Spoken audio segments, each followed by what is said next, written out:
welcome back to my channel. So I want to talk about Tayler and Chance in this last episode of Life After Lockup.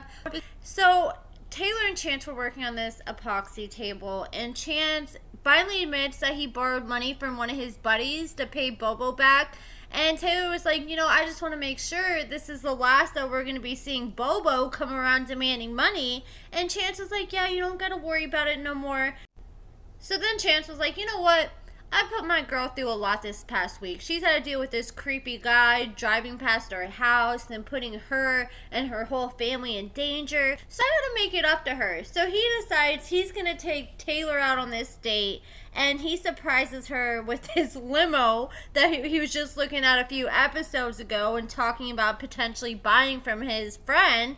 And he had his buddy driving the limo for them, and everything Chance does is for a reason. Chance is trying to kill two birds with one stone, and not only go on a date that production probably set up, but he's trying to have a business proposal for Tayler and was like, hey, how about we get this limo? My buddy makes like $7,500 a week off of it. And Tayler was just looking around when she got in the limo, like, what kind of damn tweaker mobile do you got me in?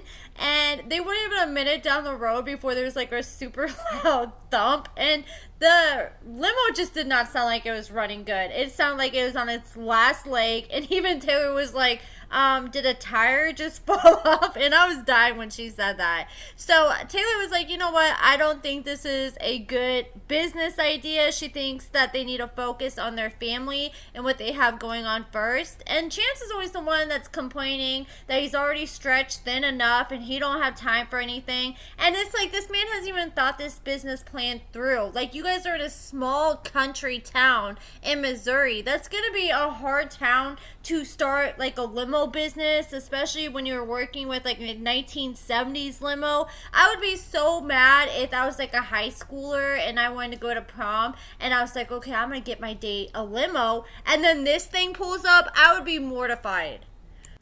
So they go to this chocolate burger place, they eat, and they're sitting in the back of the limo, and Tayler tells Chance, look, I want to make it very clear that this is the last chance I'm gonna get. And Chance is like, oh, don't worry, you have nothing to worry about. But as soon as production packed up their bags and went back home, Tayler was calling them to tell them that she had just kicked out Chance 12 hours prior. So, of course, the production crew jumped on the next flight. They flew out there, and they met with Tayler at her house, and she was holding her baby Mason.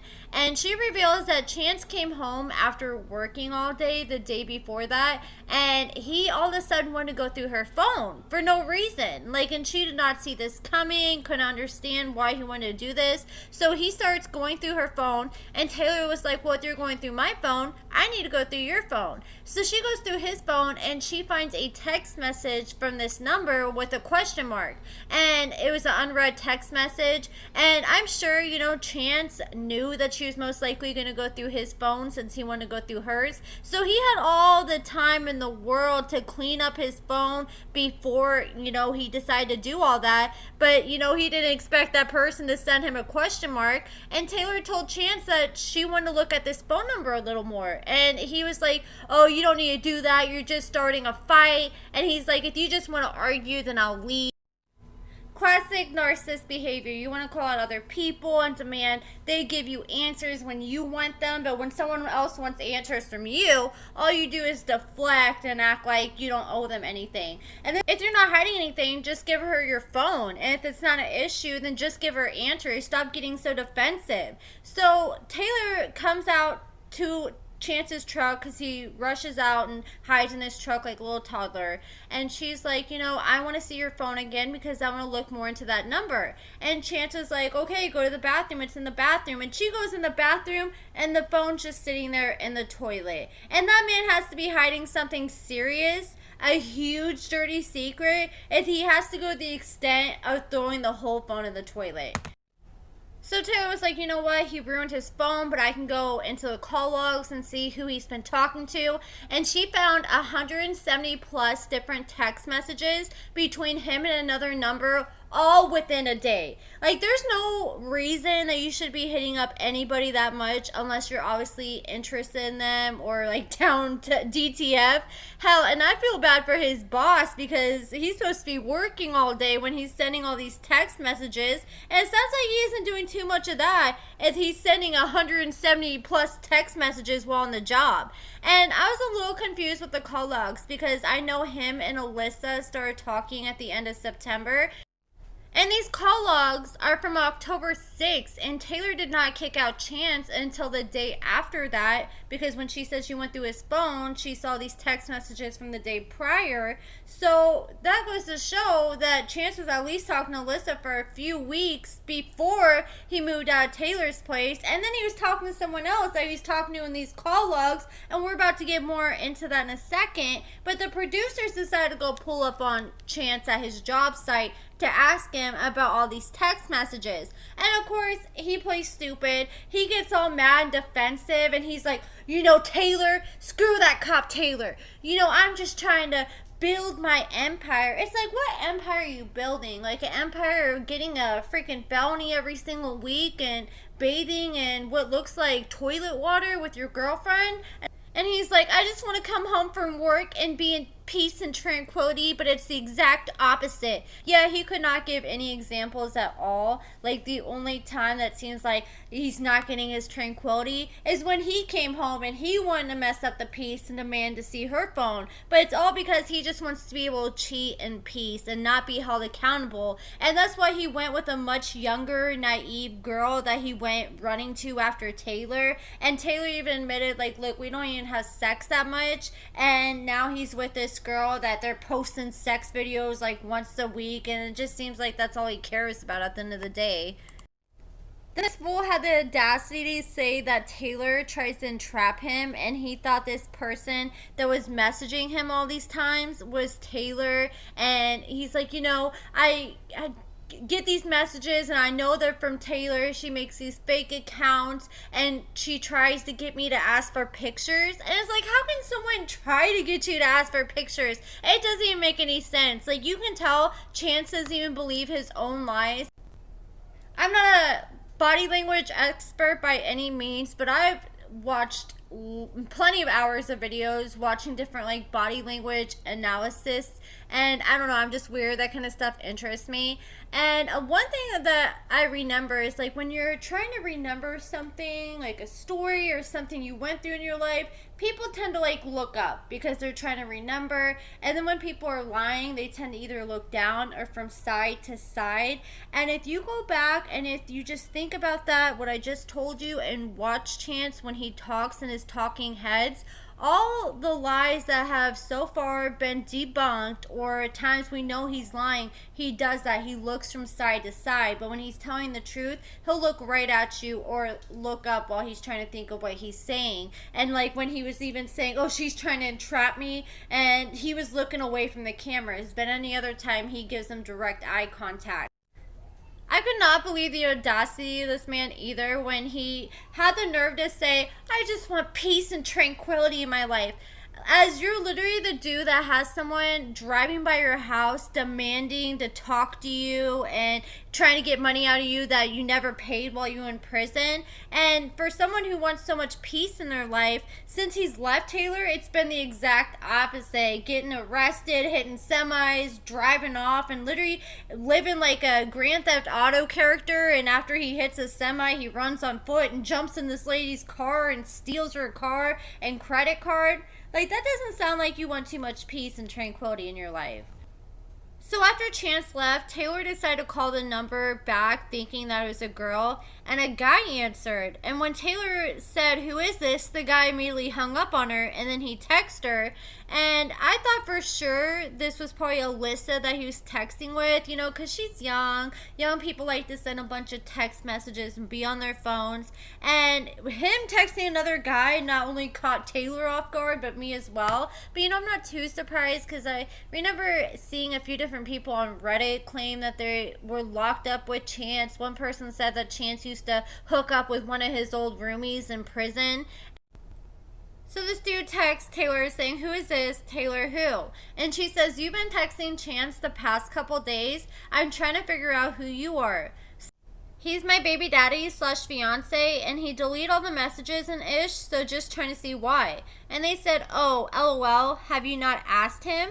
And she's just like, "Okay, well, if he's not saying anything, then he sounds just as guilty as Chance." She's like, "Wow, y'all must have had having a pretty bad conversation, seeing that he put his phone in the toilet instead of showing me the messages. At this point, you can have him." And then they responded, "Damn, he put his phone in the toilet? That's wild as F. And baby, you know you're not gonna leave him."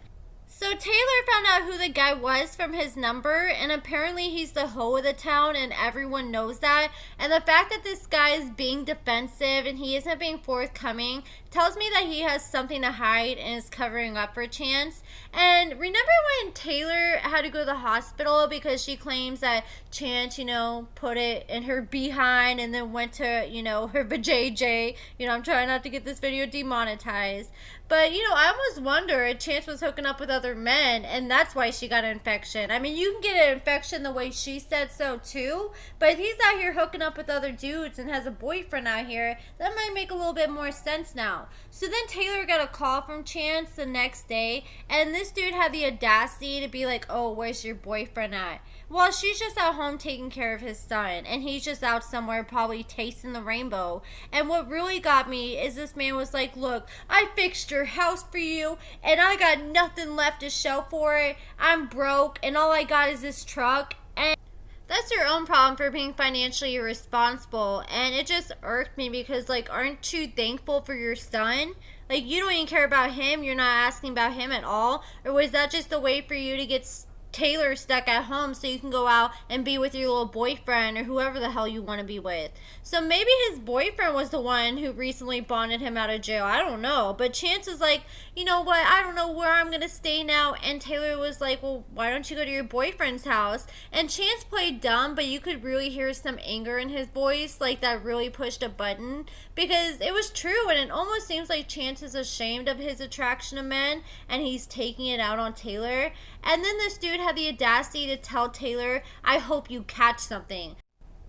And that's exactly why Chance is going through what he's going through now, because God does not like ugly. You reap what you sow, and Chance is going to continue to have terrible luck because of the way he treated Taylor and how he does people. And I just thought it was so ironic that this dude's telling Taylor he hopes she catches something when he's the one that probably caught something from his current girlfriend, because we all remember when I talked to the ex, he revealed to me that before she up and left him for Chance, she had just found out that she had an STD and she had to go to the doctor and be seen for it and get on medication, but she missed that doctor's appointment because she ran away to be with Chance. Chance and his girlfriend both need to see a doctor stat. The way he gaslights Taylor is insane.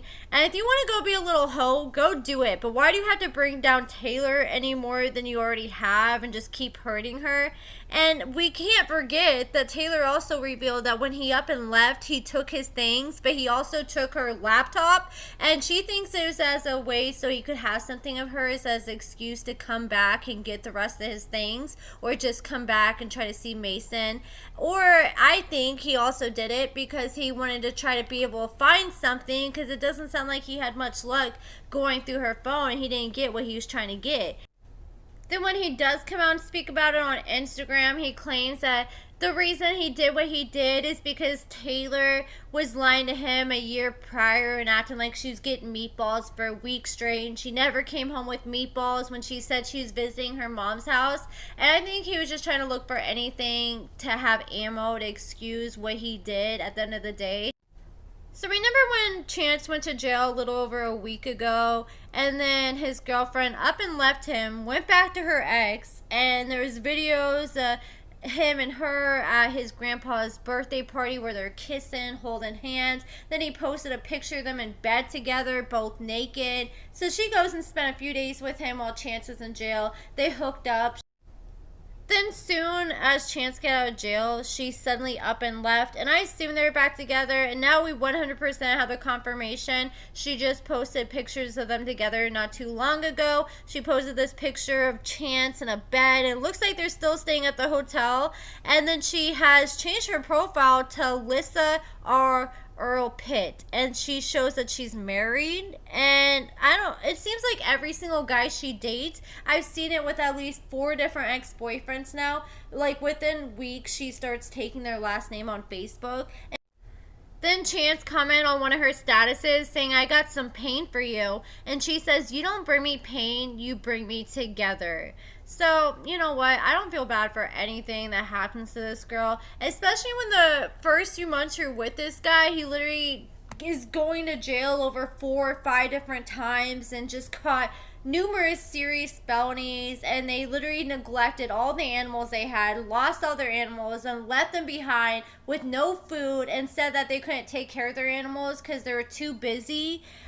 Then you run back to your ex-boyfriend as soon as Chance got locked up this last time. And when Chance is locked up, she's nowhere to be found. But as soon as he gets out, there she is. And Chance wants to hold so much stupid little things against Tayler. But here she is running back to her ex-boyfriend and hooking up with her ex-boyfriend while he's in jail. And now it just seems like everything is, peaches and cream with them.